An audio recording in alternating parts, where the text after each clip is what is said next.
Mira, Mario, vamos a hacer un corte. Mario se queda con nosotros, se va a incorporar después de la pausa Fernando Casado, pero para irnos vamos a ver lo que está ocurriendo en España, ese drama que lleva a la familia al suicidio. El último episodio lo vamos a ver en este video informativo, una persona que se inmoló o intentó inmolarse desesperada por la crisis financiera que vivía su familia, que vivía su país. Lo vemos, nos vamos al corte y ya volvemos con más. Este es el sonido del dolor de la crisis económica en España. Me pueden quitar todo lo que quieran, pero mi familia es mi familia. Ignacio López y su mujer, Nieves Gómez, fueron despedidos el mes pasado de la televisión pública, Telemadrid. No suelen llorar, pero últimamente es difícil parar. Les conocimos en una protesta ante la sede del gobierno regional. También asistieron algunas de las otras 800 personas despedidas, el 70% de la plantilla de la televisión. Nosotros llevamos más de 21 años trabajando y nos han dicho que a la calle, de repente, indignados. López y Gómez ahora forman parte del 10% de todos los hogares españoles donde no hay ningún sostén de la familia. Haremos lo que sea. No lo sé si se mentir. Aún quedan 25 años de pagos para liquidar la hipoteca. La tasa de desempleo en España es del 26%. Cientos de trabajadores en huelga se manifestaban. El gobierno descarta intervenir. Comandante, volvió, viva la revolución, puro amor y corazón, siempre al frente, comandante. Ya volvió mi comandante, volvió, viva la revolución. Una mujer que lo ha perdido todo por una hipoteca de unos 100.000 euros. Le quitaron 2 o 3 pisos con una ayuda de 120, 100, muy poco. Solo le quedaba una ayuda de 360 euros al mes. Pero el jueves se enteró de que el banco también se la había embargado. Me lo han quitado todo, me han quitado los pisos. Dice, lo único que hace falta se me quite en la vida. Con 2 hijos y 47 años, Inocencia ha acudido hoy a su caja para protestar. Me lo dijo a mí el sábado, yo voy a comprar, me quedan 5 euros, voy a comprar gasoil para quemarme. Y es lo que ha hecho, se ha prendido fuego tras rociarse una garrafa de gasolina. Hemos salido y ya hemos visto todo el barullo, la chica ahí, las llamas, toda la gente. Se ha salvado de milagro, gracias a un guardia civil que se ha lanzado sobre su cuerpo. Hace por una pum, me ha venido por aquí, se ha tirado encima de ella, y como me estaba prendido, se ha prendido todo, se ha quemado el policía y ella. La mujer ha sido ingresada en estado muy grave en la unidad de quemados del Hospital La Fe de Valencia. Bien, bueno, estamos de vuelta. Ese testimonio, ese reporte del canal RT, pues da cuenta del extremo de la situación a la que se ha llegado en España debido a esas políticas que son todo lo contrario de lo que se ha propuesto el gobierno venezolano y que nos ha explicado Mario Sea en el segmento anterior. Ahora se incorpora Fernando Casado. Y bueno, esto ocurrió, Fernando, después que también conmocionó a la opinión pública española el suicidio de una pareja de ancianos porque se iban a quedar sin vivienda ellos y además su familia también. Eso generó la iniciativa popular, la recolección de 1,5 millones más o menos de firmas, ¿verdad?, para que el Congreso español analizara una reforma que variaba las condiciones en las que están ocurriendo esos temas. ¿Qué es lo que ha ocurrido hasta este momento? Bueno, el tema de los suicidios en España por motivos de desahucios no es algo nuevo ni un caso aislado, el que hemos visto en la televisión, ¿no? Tampoco el de la pareja de jubilados que hace unas semanas se suicidó en Mallorca, tampoco es un caso aislado. Hasta el día de hoy vienen reportados por el movimiento 15M en el año 2013 11 casos, ¿no? Tampoco quemarse a lo bonzo es un caso aislado. En enero hubo otra persona que lo hizo y 2 días después murió en un hospital. Y durante el 2012 han habido una gran cantidad de personas que se han suicidado. Y tampoco es un caso aislado de España. En Grecia, en los últimos 3 años, de tener la menor tasa de suicidios de toda Europa, Grecia ha pasado a tener la mayor tasa de suicidios de toda Europa. Y obviamente esto es por motivos de la crisis, en términos generales, y en concreto por la cantidad de desahucios que se están ejecutando a los ciudadanos de la Unión Europea. Entonces, ¿Va a cambiar algo con la discusión parlamentaria que se dio? No, se dio a partir desde ayer, ¿no? No creo que cambie mucho. Ahora mismo efectivamente se está produciendo en España el debate del Estado de la Nación, donde Rajoy tiene que rendir cuentas por el último año de gobierno, y la verdad es que no existen en estos momentos, ya lo he dicho expresamente, que afectaría a los intereses bancarios cualquier tipo de acción retroactiva del inmueble. Es decir, actualmente cuando se produce un desahucio no solamente se te quita la vivienda que tienes hipotecada, sino que al mismo tiempo continúas con la deuda, tienes que seguir pagando la deuda, y si tú no puedes, tus avales, que suelen ser tus padres, entonces puede ocurrir toda una serie de desahucios en cadena, en donde tú das tu casa como pago, pero después tus padres tienen que continuar con el pago de una hipoteca de una casa que ya no tienes tú, sino el banco, y al final acabar ellos también desahuciados, y eso también, ese tipo de casos se han visto en España.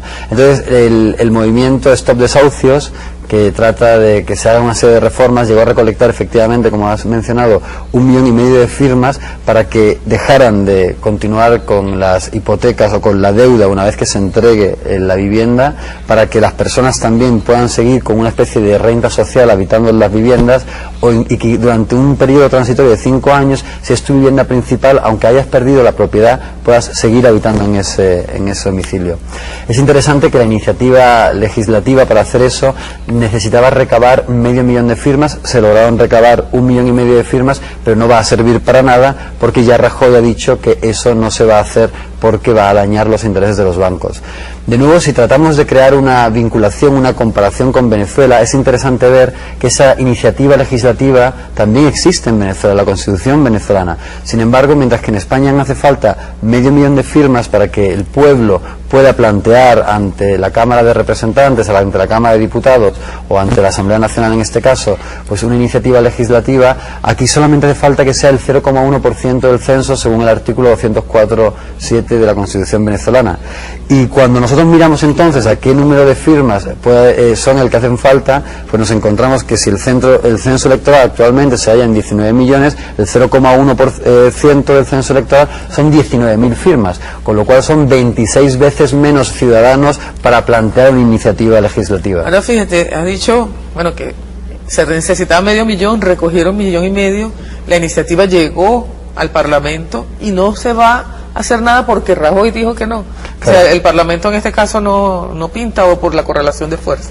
Bueno, actualmente el gobierno de Rajoy tiene una mayoría absoluta, sin embargo, como es un sistema parlamentario, el poder ejecutivo surge del poder legislativo, la independencia de poderes, que es algo que se critica en Venezuela, pero que cuando se mira al sistema español es interesante ver cómo allí la separación de poderes efectivamente no existe, porque el poder legislativo y el poder ejecutivo están íntimamente relacionados, porque los ciudadanos no votan directamente a un presidente en España, votan a los parlamentarios y los parlamentarios votan al presidente del ejecutivo. Por lo tanto, si Rajoy dice algo, eso es lo que se va a hacer, porque además es un parlamentario, ¿no? Es el jefe del partido. Y todo va a quedar igual. Todo va a quedar igual, de eso no cabe ninguna duda, porque además él ya lo ha expresado así.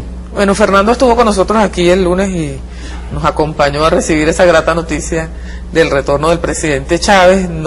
Esta entrevista no la hicimos completa, por supuesto que desviamos el tema ese día, pero él nos dijo algo tras cámaras que yo quisiera que retomáramos ahora. Nos dijo que había en España, escucha bien tú, Mario, ¿cuántas viviendas vacías? O sea, hay 400.000 familias, según la cifra, la última que conocemos, no sé si es la real porque hay mucha desinformación, que han quedado sin vivienda, pero hay viviendas vacías, cerradas en España. ¿Cómo es que eso ocurre? Bueno, lo que está ocurriendo en España, aparte de la crisis financiera que afecta a la crisis global financiera que afecta a todos los países occidentales, entre ellos España, se añade también la crisis inmobiliaria, ¿no? En España hubo una burbuja inmobiliaria por la que todo el capital especulativo y todo el lavado de dinero se centraba o se lavaba por medio de la construcción de viviendas, al mismo tiempo que se hacía una elevación desmesurada de los precios. Y eso ha llevado a la situación en la que, como todo el mundo, todas las mafias españolas, entre ellas los políticos, vemos que hay una gran cantidad de casos de corrupción actualmente entre los políticos, lavaban el dinero con viviendas. Tenemos 3 millones de viviendas vacías oficialmente, pero se habla de que ese número podría llegar a 4 millones de viviendas, pero al mismo tiempo se echa a la gente a la calle, y después esas viviendas que retoman los bancos suelen normalmente también quedarse a los bancos para especular con las mismas. No las venden directamente al mercado porque eso haría que el mercado recayera, sino que tratan de retenerlas para seguir manteniendo los precios elevados, las hipotecas elevadas y los desahucios, y continuamente seguir teniendo la gran cantidad de intereses y de beneficios que allí tienen, porque además tienen el respaldo absoluto de cualquier tipo de tropelía que hagan del gobierno español, que lo único que hace es apoyar a estos bancos. Entonces nos encontramos también con la terrible situación en la que, si en los últimos 5 años se han desahuciado a 400.000 familias, eso nos da que cada hora, en los últimos 5 años, 9 familias han sido desahuciadas, 9 familias cada hora. Sin embargo, cuando de nuevo comparamos esas cifras con Venezuela, nos encontramos que si en los 2 últimos años se han dado 350.000 viviendas a 350.000 familias, en Venezuela son 19,97, 20 viviendas que se dan a la hora a familias venezolanas, ¿no? Bueno, Mario, te dejo la pregunta que ves por qué te he hecho esa pregunta antes del corte. El Estado español, ¿qué podría hacer? O sea, fíjate tú el absurdo que pareciera, mientras hay más de 3 millones, al menos 3 millones de viviendas vacías, hay gente que está suicidándose porque las sacan de su casa. El Estado en este caso, ¿qué papel juega? Bueno, es un Estado que defensor de un modo de producir y acumular riqueza. Es un Estado defensor de una clase social y de un grupo dominante, ¿no?, de la economía. No tiene ningún interés en generar una distribución equitativa de la riqueza, que es un Estado socialista, un gobierno socialista, tiene una premisa muy distinta, de cada quien, según su capacidad, para cada quien, antes el esquema socialista tradicional, según su trabajo, según sus necesidades. Eso más es cristiano, además, ¿no? Ahora, pero fíjate, la relación entre la banca, el Estado y el sector inmobiliario tiene mucho que ver con esa perversión.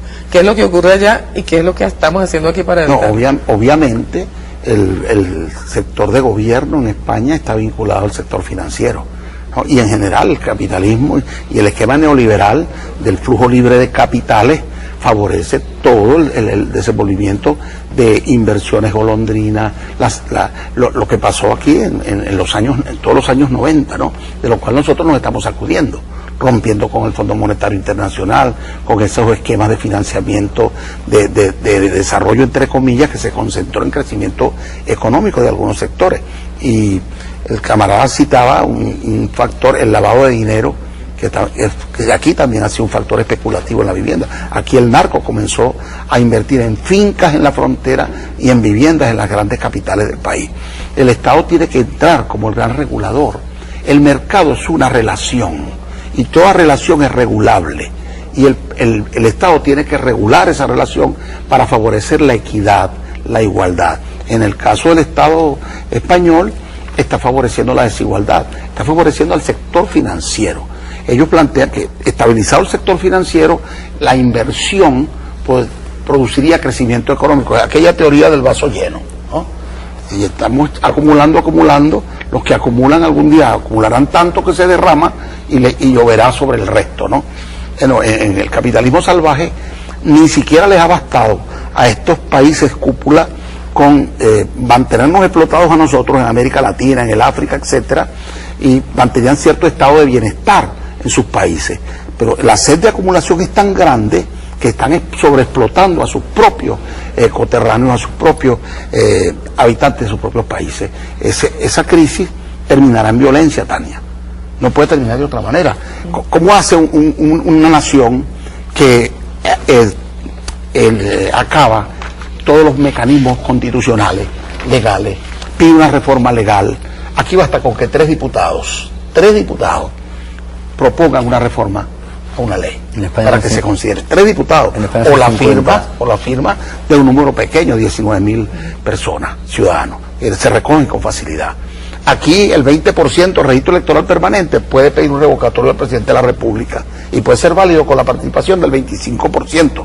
Si eso se lo proponemos en España, Rajoy lo tumban de inmediato, o en Grecia, ¿no?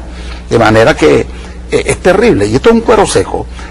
El desempleo, Venezuela por debajo del 7%, España llegó 24, 26, Grecia 27%. Bueno, La gente pierde el empleo, enseguida se atrasan las cuotas para pagar las hipotecas, 3 meses le ejecutan la vivienda y como dicen, no solo lo desalojan, sino que mantienen la deuda, como nos está informando.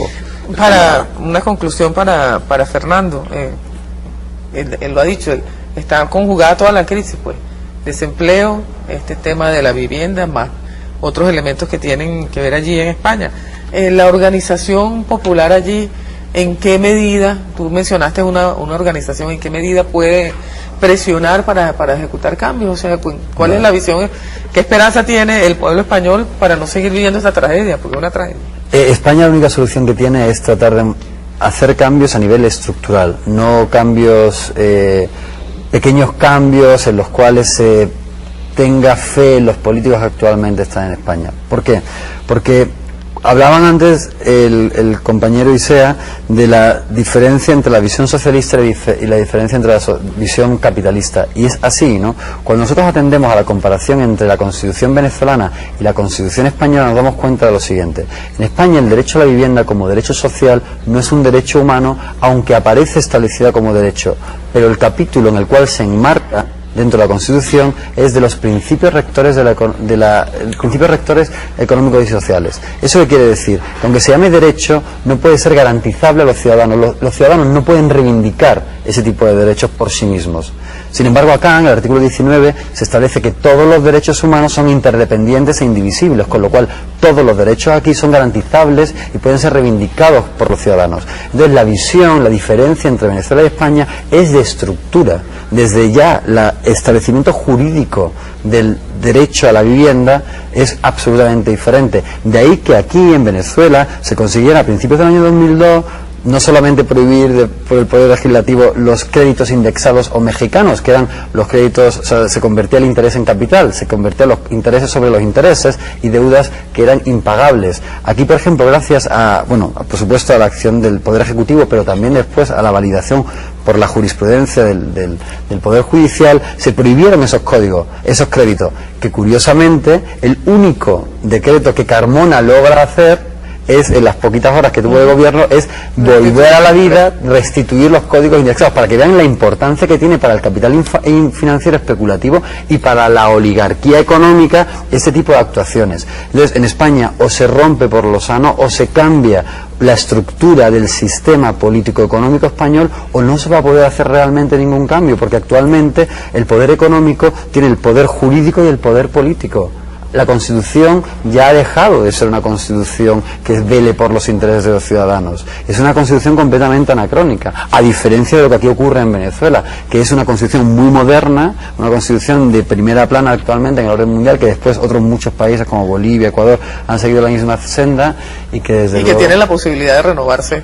Además, ella misma lo prevé.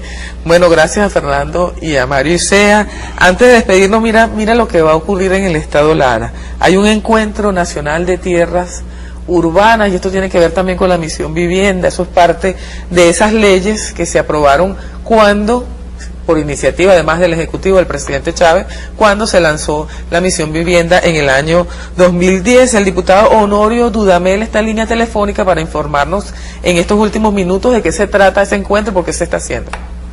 Bueno, muy buenos días, ¿no? Un saludo al diputado Mario Isea, con el cual me correspondió trabajar estas leyes en materia de tierras urbanas para conformar una nueva arquitectura jurídica en favor del pueblo, por iniciativa del propio pueblo y por iniciativa del comandante Chávez y de los diputados revolucionarios. Vamos a hacer un encuentro de comité de tierras urbanas el próximo sábado 23 allá en el estado Lara. Para ello estamos invitando a todos los luchadores populares, a todos los comités de tierras urbanas, para que asistan sábado 23 en la Ruesga Norte, sector 4, Escuela Juan Tamayo Rodríguez. Allí vamos a estar abordando el tema de los terrenos ociosos, sin uso, terrenos abandonados, de la guardia y custodia, de la relación entre la tierra y la gran misión vivienda y hábitat. Todo esto que tiene vital importancia para nuestro pueblo y que, repito, forma parte de la nueva arquitectura jurídica que ha creado la revolución bolivariana en favor del pueblo, en favor de los más necesitados. Y decimos con el pueblo y con Zamora y con el comandante Chávez, tierra y hombres libres. Muchísimas gracias y un saludo a todos y la invitación sábado 23, Escuela Juan Tamayo Rodríguez, Barquisimeto, Estado Lara. Muchas gracias, ¿no? Bueno, muchísimas gracias, Honorio. Están invitados allá en el Estado Lara y esto es parte de una realidad que se viene desarrollando en todo el país. Aquí en Caracas hemos visto, Mario, por ejemplo, cómo esos terrenos que antes se reservaban los bancos, se reservaban las oligarquías, están hoy llenos de pueblos. Esos terrenos que llegan al pie de la estación del metro, que era reservado sobre todo para el comercio, hoy están llenos de viviendas de venezolanos que no tenían esperanza hasta el año 2010. Hay que felicitar al presidente, por supuesto, que nos llamó a la creatividad, y a Farruco. Y a Farruco, sí, así es. Que planteó que había otra Caracas dentro de Caracas, y le dijeron que estaba loco. Ahí están las viviendas. Bueno, muchas gracias a Fernando y a Mario Isea. Nosotros nos despedimos hasta mañana a las 6:30 de la mañana, pero los dejamos en compañía del equipo de toda Venezuela, Ciari Rodríguez y Barry Castaño. La acción revolucionaria, cantando por la vida, cantando pueblo en gloria. Demostramos que los sueños se convierten en victoria. Mi comandante, volvió, viva la revolución. Puro amor y corazón, siempre al frente, comandante. Mira, Mario, vamos a hacer un corte. Mario Isea se queda con nosotros, se va a incorporar después de la pausa Fernando Casado, pero para irnos vamos a ver lo que está ocurriendo en España, ese drama que lleva a la familia al suicidio. El último episodio lo vamos a ver en este video informativo. Una persona que se inmoló o intentó inmolarse, desesperada por la crisis financiera que vivía su familia, que vive su país. Lo vemos, nos vamos al corte y ya volvemos con más. Este es el sonido del dolor de la crisis económica en España. Me pueden quitar todo lo que quieran, pero mi familia. Ignacio López y su mujer, Nieves Gómez, fueron despedidos el mes pasado de la televisión pública, Telemadrid. No suelen llorar, pero últimamente es difícil parar. Les conocimos en una protesta ante la sede del gobierno regional. También asistieron algunas de las otras 800 personas despedidas, el 70% de la plantilla de la televisión. Nosotros llevamos más de 21 años trabajando y nos han dicho que a la calle, de repente, indignados. López y Gómez ahora forman parte del 10% de todos los hogares españoles donde no hay ningún sostén de la familia. Haremos lo que sea. No lo sé si se va a mentir. Aún quedan 25 años de pagos para liquidar la hipoteca. La tasa de desempleo en España es del 26%. Cientos de trabajadores en huelga se manifestaban. El gobierno descarta intervenir. Mi comandante, volvió, viva la revolución. Puro amor y corazón, siempre al frente, comandante. Ya volvió mi comandante, volvió, viva la revolución. Una mujer que López